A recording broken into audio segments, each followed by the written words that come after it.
My bros. I haven't made a video in about, how long's it been now? It's been about 2 weeks, and it's just me being genuinely lazy. Right now I actually need to go do the dishes and vacuum, but I thought I'd do a quick story time with sticks on one of my biggest trading L's probably relative to how much money I had at the time. I was a poor maxi at the time, probably earning about $300 a week at this point, I think. Yeah, I was still studying at the time, so this was a long time ago. So I was full on poor maxi, and I'd always go to my friend's house and speak to his dad about financial markets. I didn't know, this was before I knew anything about financial markets. Didn't understand how they worked. I just was sort of interested in how money moved into them and how people made money. Obviously, that's the entire goal of investing, is making money. But he sort of got me onto this thread, and it was at the time I had a tiny, like, just maybe I think $2,000-3,000 in a very conservative risk asset portfolio. Basically, just had the S&P. It was just an 8% annual return for equities, and over 30 years, that's basically what the goal is. And I think everyone starts off sort of like that if they get into investing. I don't really see anyone else doing anything else other than you're either a degen or you're a conservative investor, and then from a conservative investor you turn into a degen, like me. But at the time, yeah, I was talking to him, and he got me onto this. He got me to subscribe to this. It was like an email that this it's like a company that sent out these stocks, and I had a look at them, and I was like, oh, these are like they were small cap stocks. I didn't know what that meant or how risky they were, but I was like, these stocks are very not many people own them, and eventually my friend's dad told me, oh yeah, they're riskier than holding a index fund or something like that. This was like pure dipshit understanding of financial markets a long time ago. Anyway, so he bought. He was quite doing well. He was doing well for himself. This guy, my friend's dad, he had a good job. He had his house paid off, so he sort of just had a couple. He'd always just play with a couple $1,000s, and he'd pick one or two of these random small caps that this company would send out, and he'd buy them and he'd try to just make some money on them. He's just doing it for fun, basically.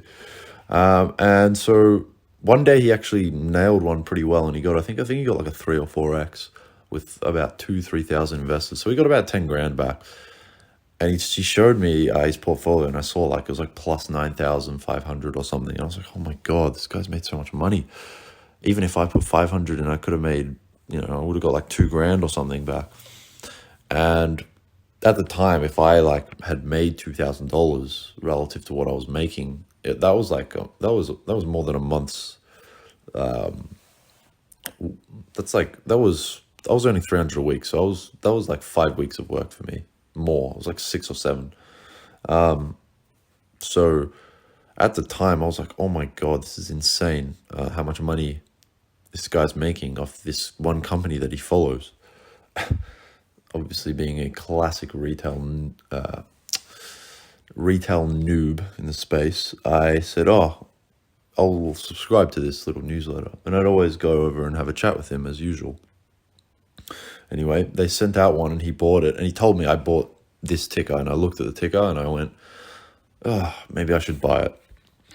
But I was still very hesitant because I only had a few $1,000s to my name at the time. I was very behind the curve in terms of some of my friends who had actually decided to take their life seriously. They were doing a manual labor apprenticeship, had good jobs, while I was just basically fucking around with my life.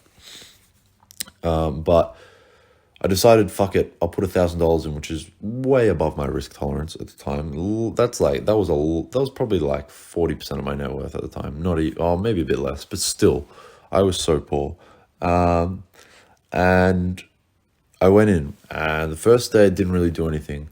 And there was a narrative building up on this stock because it was a commodity stock. So there was something building, it was brewing that they found something. That's basically the general consensus on why the company bought it. I think they genuinely bought it for the narrative, which I didn't understand at the time. I just thought, okay, they bought it because they think this is going to happen. They're going to find this or whatever.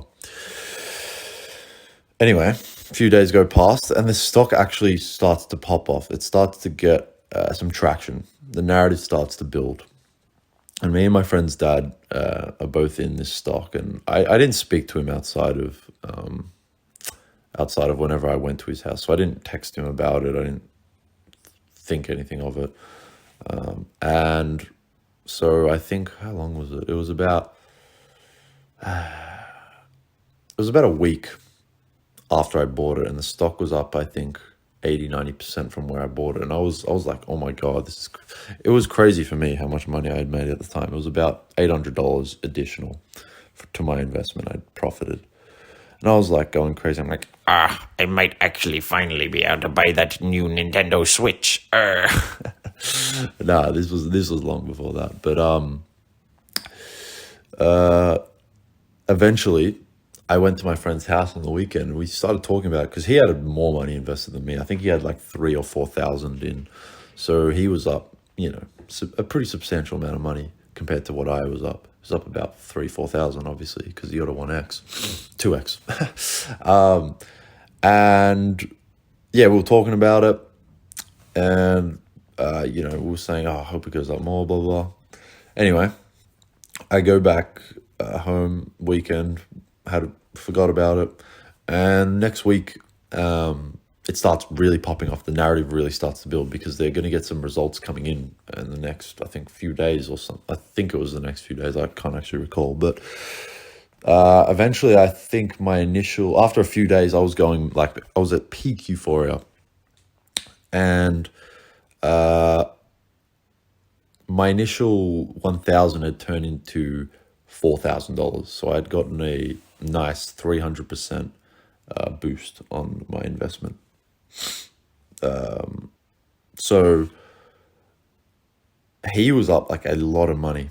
And I remember, because this was about a week later, so I think this was on the Friday, he actually decided to sell. He sold midday on the Friday. And I was like, wait, why are you selling? The results come out next week. And he's like, he just said to me, he said, and I'll never forget him saying this, he said, I'm happy with the amount I've made, so I'm just going to take it out.